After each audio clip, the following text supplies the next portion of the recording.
اتفاق په زړونو کې چې یو بل ته څومره بغض دا خلک ساتي، څومره چې یو بل سره حسد ساتي.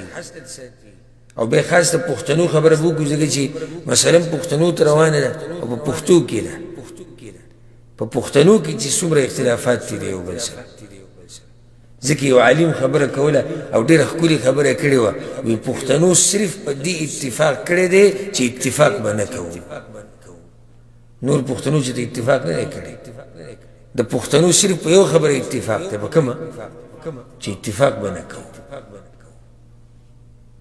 دینی اختلافات، قومی اختلافات، ملکونو اختلافات، د عادات، یعنی ته چې ورته وګورې حیران بشي. اوس هسې یوې خبرې ته وګوره، پاکستان او افغانستان. پښتانه دلته هم دي، پښتانه دغه ځای کې، نو په دوی کې چې د جاهلانو خبرې واوري، صرف په دې بنیاد چې دا پاکستاني دی او صرف په دې بنیاد چې دا افغاني دی یا افغانستاني دی، نو په یو بل پسې به دي کېږي، په یو بل پسې به بدې ردي کنځلي، د یو بل مور خور به یادي. ګوره دنیا کم ځای ته ورسېده، ملکونه کم ځای ته ورسېدو، قومونه کم ځای ته ورسېدو. پښتون اوس هم په دې کې دی، ته د افغانستاني او زه د پاکستاني، ستا داسې وکړم هغوی ستا داسې وکړم، او مقابله به سره روانه په فیسبوک باندې لایو. دا د دوی میدان جنگ دی. اوس ګوره دا اردو والا په انډیا کې هم شته، شته که نشته؟ ښه ډېر. او اردو والا پاکستان کې هم شته. چېرته تاسو لایو پروګرام کتلی چې انډیا اردو والا یا د انډیا پنجاب والا د پاکستان پنجاب والا پسې کنځلې کوي او دوی په هغوی پسې کنځلې کوي او پروګرامونه روان دي؟ نه. یعنی وی غټ مصیبت هغه دی چې دې وخاندئ، د یونې مصیبت به دې وخاندئ. لکه دوه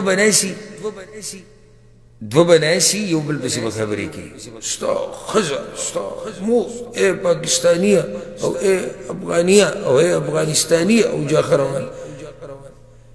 ما تاسو ته مصیبت به دې بعض وخاندئ، هغه خاندئ داسې شي دوی ته به ناست 4-5 دا بیان ګوري، ناس ورته 4-5 دي د کنځلې اوري.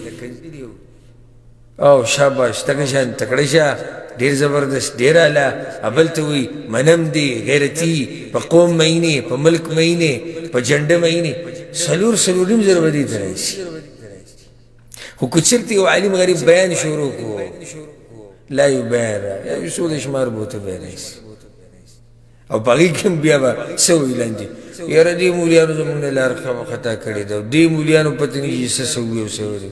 ولې ستا عقل کار نه کوي؟ په دغه کیسو کې خو ټوله ورځ او شپه پکې ګوتې وهي، یو ورځ دې دا ونه وي چې دلته مې عقل کار نه کوي. خو چې د دین مسله راشي نو بیا د عقل څه شي؟ عقل یې بیا بند شي. داسې پالتو خبره ده. نو خصوصا زما پښتنو ته دا نصیحت دی چې اختلافات یو طرف ته کېدی، اختلافات یو طرف ته کېدی، اختلافات ختم کړئ، د یو بل سره اتفاق او ورورولي قایم کړئ. داسې وایي چې راځي رونه شو په معمولي خبره باندې دومره لوی اختلاف، په کلونو دشمني، په کلونو دشمني د معمولي خبرې د راسه. هغه کم جهالت چې د اسلام د راتلو نه مخکې و، هغه جهالت اوس هم په پښتنو کې بعضو کې شته. په معمولي خبره ده، صرف په دې چې زه په روډ روان وم او ده ما باندې سلام وانه چاو، ده ما ته په خیر لکه کیدای شي ته یې نه یې لیدلی، کیدای شي بل څه وزري کې، نه نه نه بس ختم. ما وی دته ټلیفون وکړو، موبایل مو وکړو، ده وی اوچت نه کړو، بس ختم. او په دې معمولي خبرو باندې به زموږ دا مسلې روانې او جاکې یې روانې. او دا راته ووایم د درون مسلمان، د درون پښتن دا کارونه هم نه دي. که څوک وایي چې زه پښتون یم، وایي دا خو ته پښتو شرموې. الحمدلله پښتو خو درونوالي ته وایي. پښتو څه ته وایي؟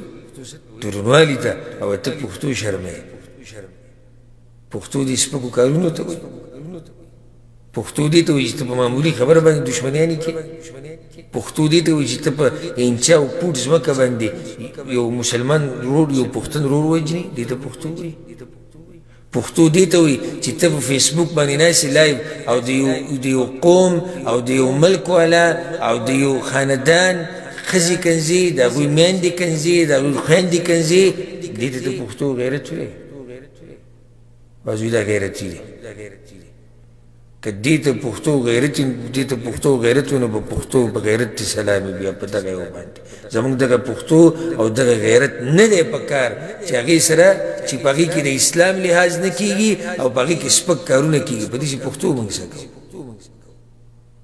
خو موږ بیا هم دا وایو الحمدلله چې پښتو کې سپک کارونه نشته پښتو د درنوالي نوم دی دا سړی به درانه کارونه کوي د سپک کارونو کې نه نو یو بل سره اتفاق یو بل سره مینه محبت راشه درشه د یو بل په غم کې ودرېږئ د یو بل په ښادۍ کې ودرېږئ چې د هلاکت نه بچ شو چې د تباهۍ نه بچ شو او بیا ټول امت له یو کېده پکار چې دا کیسې به نه وي چې دا عربی دی او دا عجمي دا تور دی او دا سپین دی دا غریب دی او دا مالدار دی دا سعودی دی او دا بنګالی دی دا انډین دی او دا مصری دی چې مسلمان دی او کلمه وایي الله او د الله پر رسول ایمان دی زموږ ورور دی او چې د الله سره یې نه لګي د الله دشمن دی د پیغمبر دشمن دی د دین دشمن دی که مرور دی د یو مور پلار نه پیدا وي بیا هم زموږ دشمن دی نو زموږ دوستي او دشمني هغه چا دپاره ده هغه د الله دپاره